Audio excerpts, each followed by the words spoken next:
Hello, everybody. Eric Grenier here, and welcome to the 83rd episode of the Writ Podcast. On Tuesday, Alberta Premier Danielle Smith introduced what will be her last budget. It was also her first budget, but her last budget before the May provincial election. So it's clearly an election budget, and we can't get away from that. So to discuss what this means, not only for the province, but for the election that's coming, I'm joined today by Elise von Scheel, CBC's provincial affairs reporter in Calgary, and Trevor Tombe, who is professor of economics at the University of Calgary. Elise and Trevor, thanks for joining me. Hi. Great to be here. So, Elise, why don't you just give us with the high-level highlights of what was in this budget? Yeah, well, it's fun for me because usually I'm interviewing Trevor, so it's fun for us to be on a panel together. If you had to boil this budget down to one word, it would be spend. We are seeing, after a couple of years of a pretty tight grip on the province's financial purse, an opening up of that purse a little bit. So we saw a huge year for oil and gas, a record year in profits for those companies, which doesn't often turn out badly for the provincial government. So the provincial government saw the highest ever natural resource royalty income last year at $27.5 billion, which meant that they ended up with what they're projecting to be for this year, a $2.4 billion surplus. Meant they were able to spend a little bit more, so spending's at $70.7 billion for the coming year. Expenses at $68.3 billion. We're seeing a record spend on healthcare. It's the most that a province has ever spent in actual dollars on healthcare. So healthcare, public safety, affordability would be the three kind of main themes out of the budget. And we're seeing that all kind of as we gear up, as you said, into an election where healthcare and the economy have been a big focus and will probably continue to be that way into the campaign. All right, Trevor, then what's the economist's view of this? What did you see when you saw those budget numbers? Well, I certainly agree with Elise's take here that spending was clearly the theme of the budget. And we had that telegraphed quite clearly prior to the budget coming out. In fact, several pretty material, sometimes large-scale announcements made even prior to the budget being released. So what struck me, though, was the scale, both of the increase in resource revenues that we're seeing and how much of that was put into increases in overall provincial expenditures. And so just to, I guess, give you a sense here, we're at a moment where oil prices are pretty similar, adjusted for inflation, to where we were in 2018 and 2019, but royalty revenues are roughly double where they were. So we've kind of entered a new normal, if you will, in Alberta. And there's several reasons to that. We're producing more barrels. Many of our larger facilities have paid off their capital investments, and that means royalty payments to the government kick up into a higher gear. And what the government opted to do is really boost spending with that windfall, saving a little bit of it, so not putting nothing away, but most of it, overwhelming majority of it, is spent. And this is in pretty stark contrast to the government's own prior plan. So as recently as November, they were projecting to spend this coming year of around $64 billion. And so an increase from that to over 68 is a pretty big change in the government's own fiscal policy. And maybe that's because new premier, new choices. Just because it's so important, the royalty revenues, the budget is assuming $79 a barrel and that it'll go down a little bit over the next few years.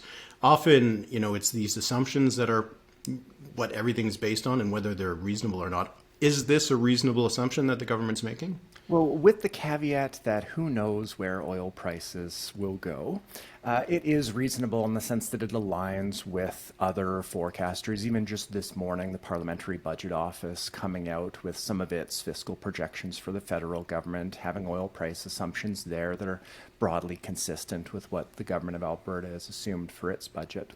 But when oil prices come in differently than what is projected in the budget, this can lead to sometimes very large swings in the overall budget balance and the overall revenue to the province. And here, this year, every $1 change in the price of oil translates into $630 million to the government's bottom line. So that's a level of sensitivity that is far beyond what we've seen in any prior budget. And just to give some context, because I don't follow the, that bouncing ball very much. In a given year, how much does a barrel of oil bounce around by? Well, it depends on the year. If we look back to 2022, we had really dramatic changes from, $70 and $80 per barrel up to 120, a little bit higher than that, and then right back down into the 70s. So you can easily have year over year these swings that are very large. Okay, so yeah, we'll have to wait and see, I guess. But for the UCP, there's only the next couple of months that really matter the most, right? So at least when you're seeing this budget, Danielle Smith, when she won the UCP leadership, she talked a lot about things that are more or less more powers for Alberta, right? So a local pension scheme rather than being part of the CPP, maybe an Alberta provincial police, which, if I'm not mistaken, the province hasn't had since around the Depression. But we don't see this actually in the budget. This doesn't seem like a very Danielle Smith, Alberta first kind of budget, at least that we might have expected to have in the fall.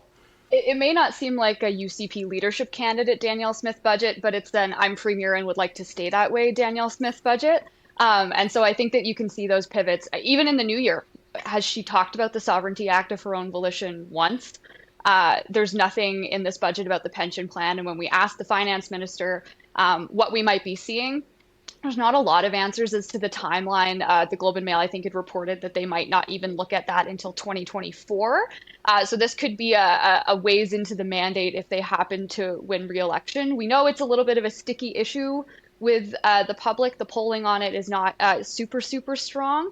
So the NDP says they wouldn't proceed with one. The UCP clearly doesn't want to touch it. I think that that's a theme that we're going to see throughout the campaign, is that the UCP and the Premier and at least the people around her seem to understand that these are not winning issues for them during an election campaign. Same thing with the provincial police force. It's incredibly unpopular. I think like the latest poll in January from Janet Brown said 67% of people didn't think that it would be effective in reducing crime. The municipalities who it would be kind of foisted upon don't want it, but in the budget, even if there weren't measures to create a provincial police force, there's money going to hire 250 new sheriffs. There's money for Indigenous policing. There's money for smaller municipalities to explore their own policing options. So they're getting a smaller version of a police force, or at least planning for some people to have access to that in a bit of a roundabout way without having to go full guns blazing, if you'll forgive the terrible, terrible pun, into this issue. Are the sheriffs going to be receiving little star badges? It's going to be very like Western themed. I want cowboy hats and boots and spurs, but I think the uniforms are a little more polite than the cowboy shooter on the cowboy cliches. Yeah. Okay. But at least just Danielle Smith does seem to have been a lot more disciplined just in general on the 2022 Danielle Smith. Let's say the first 2 months she's been more or less, with a few controversies, I guess by her standards, not as many as before. It does seem like she has been trying to be a lot more disciplined these last 2 months. I think the polling that both parties are seeing is showing the same thing. People don't actually want a lot more upheaval. They know that their issues are healthcare and the economy. That's been consistent basically in every single poll we've seen for the last year.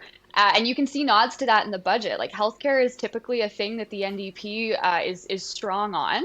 And the UCP government, even over the last 4 years, has taken a lot of criticism about their approach to dealing with doctors, wanting to cut nurses' salaries, things like that. And you can see in this budget that they are spending lots on healthcare. Like I said, record year increase, $1 billion this year, more than $2 billion over the next 3 years. And on top of that, planning for Alberta Health Services to hire an additional 3,600 workers. So there's a lot of investment going into those issues from the UCP that they know that Albertans are talking about, and votes are much more likely to be swung on healthcare and the economy than they are on a provincial police force or a pension plan. Trevor, if you're looking at this budget and comparing it to what we saw under the UCP before Danielle Smith, but particularly under the New Democrats and past PC governments, is this a standard Alberta budget, or is it in some way different from what we've seen in the past? So I think there are some really interesting similarities between almost all of the recent past budgets in the province. So if you look back over the past, say, quarter century, the past 25 provincial budgets in Alberta, we always end up increasing spending beyond where the budgets initially project. every single one. And so for the period between, say, 2000 and 2008, also a time where resource revenues were growing, oil sands production really coming on the scene in a big way, natural gas prices quite high, we averaged a 20% increase in spending when the actual numbers came in, when the dust settled, relative to what the original budget projection was. Under the New Democrats between 2015 and 19, those were some difficult years for the province's economy and difficult years for the provincial budget as well. We ended in those years with spending increases that were only about 3% above where they were originally first projected to be. And so we've kind of returned back to the way that we approached budgeting when resource revenues were high for those several years prior to the financial crisis. So I'd say what we're seeing here is definitely not unusual for the province and really speaks to the way in which we approach high levels of resource revenues. It does lead to a little bit more room for the government to pursue spending that it wouldn't have otherwise have done, and that's usually because of these unexpected increases in spending, which is certainly the case last year and this year. In an analysis you had written for the CBC, I was reading, you had a discussion of the Heritage Fund that's in Alberta and how there is something pretty surprising about where it's headed compared to another province. That's right. So in the 70s, we started this savings fund for what at the time was very high resource revenues because of an unexpected increase in oil prices. And at the time, the commitment was for 30% of resource revenues to be saved. And that continued for some time, and it built up the fund to a pretty decent size. And we haven't really contributed much to it in recent years. And so what we saw in this budget was a couple changes where the government is going to be increasing the size of that fund with a one-time contribution for this fiscal year that's just ending. They're going to retain the earnings of the fund, and this is going to lead it to gradually grow over time. But I think a nice comparison is, interestingly now, Quebec. This is a province that, I think it was in 2006, started what's called the Generations Fund, which is meant to be a place where a lot of the Quebec resource revenues are directed. A portion of, I believe it's the cigarette tax and some profits from Hydro-Quebec go in there as well. And that this year, or potentially as of March, like next month, will exceed in size the total value of the Heritage Fund and is going to grow quite a bit faster, with annual contributions reaching about $5 billion. And so now we have Quebec with a much larger savings fund than Alberta, despite the fact that it's Alberta that's benefiting from the 18 plus billion in resource revenues this year. I could make some interesting equalization debates in the coming Well, years. indeed, interesting. Like investment income is not included in the equalization calculation, and you know, it used to only be that it mattered for Alberta, and so whether you included it or not didn't really affect things. But as Quebec's fund increases, that it may very well be an interesting debate that comes onto the scene. It's just one more thing where Danielle Smith wants to do what Quebec is doing. Well, and they've set aside some measures for the Heritage Fund as well in their fiscal framework that they want to bring in. So one of the other things in the budget was that they're going to mandate a balanced budget every year, except for in extenuating circumstances with wild drops in revenue, pandemic, whatever else. And part of that is that they want to devote like a chunk of the surplus every year to put either into the Heritage Fund or pay down the debt and things like that. So they are more focused on that for sure.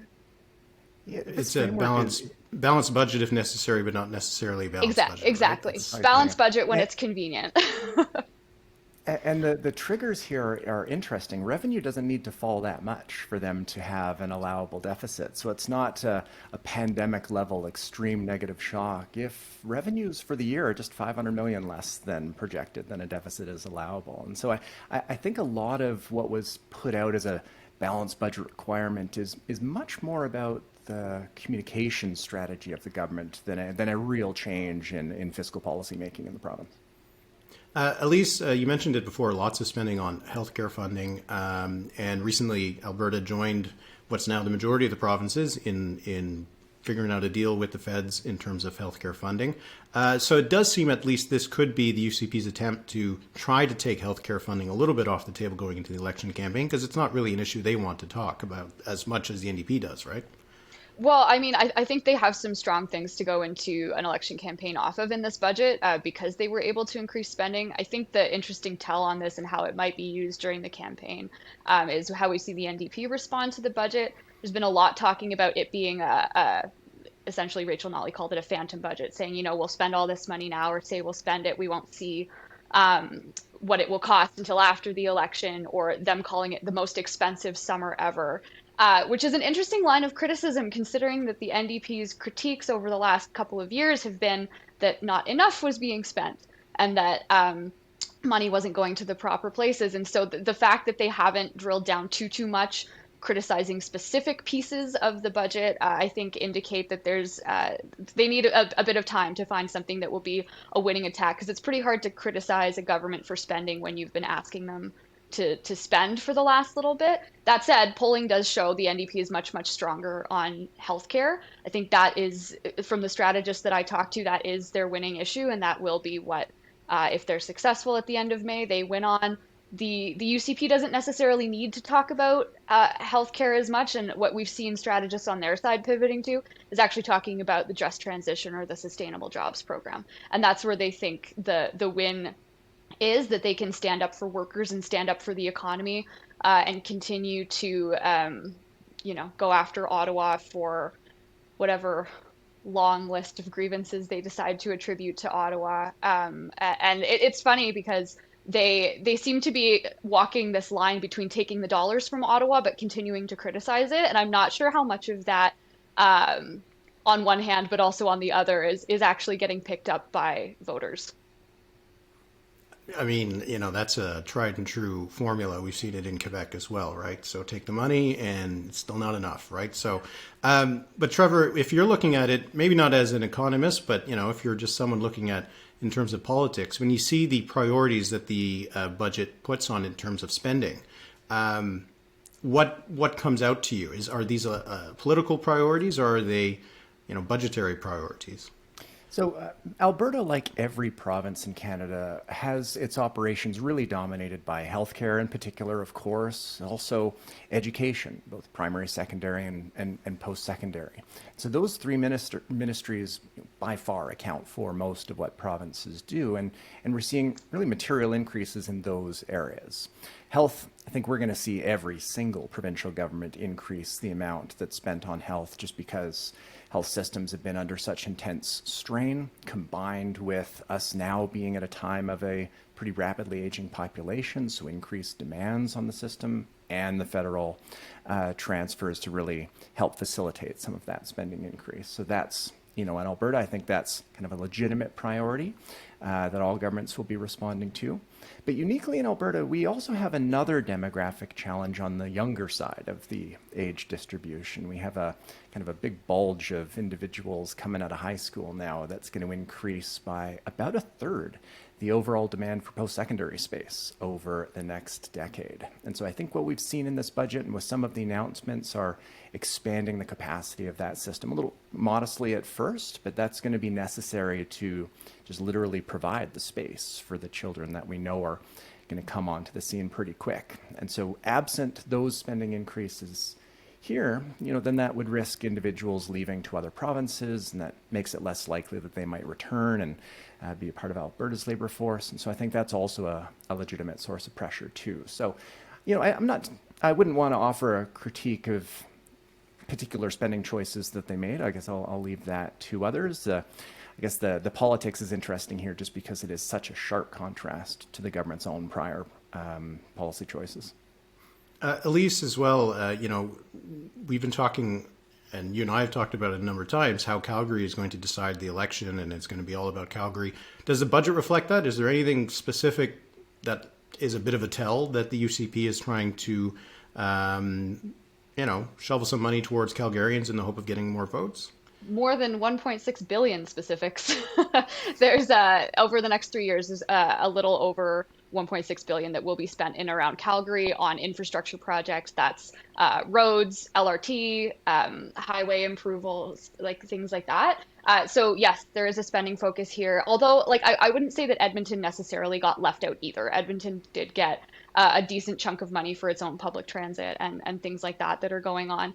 But I think you'll see more of the announcements that roll out after the budget will be done in Calgary as well. I think beyond the dollars that are set aside in the budget, the way that the communication plan of the budget is rolled out, where it's rolled out, where announcements are, what officials take part in certain announcements after the budget will all be tells as to where they see some of those priorities going. And Calgary, I think, will see a lot of action over the next little while, not just based on what line items were in the budget, but based on how exactly they plan to capitalize on what's in the budget for the next 2 or 3 months. Trevor, for this budget, so, it is a couple months out from an election, so it's unavoidable that this is about the election in a lot of ways.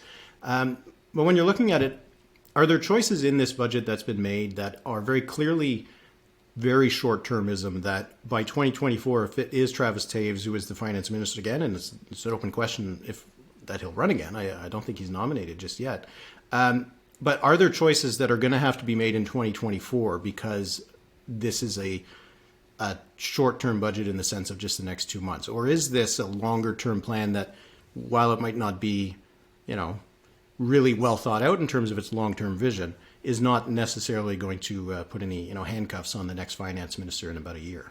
So I do view this budget as really focused on the shorter term, a lot less so on the longer. And I think there are a couple reasons for that. First, you can see some choices there that are really geared to enabling some announcements in a month or two from now. The creation of what they're calling an Alberta fund, which is really just putting a name on their cash bank account. And they're allowing for announcements to come out of that fund for one-time initiatives, which you can imagine might be things that would be capital projects, discussion in Calgary around a potential new arena for hockey team here. And so you could see that they would be able to dip in and use that fund there, but just one-time things, so nothing longer term out of that.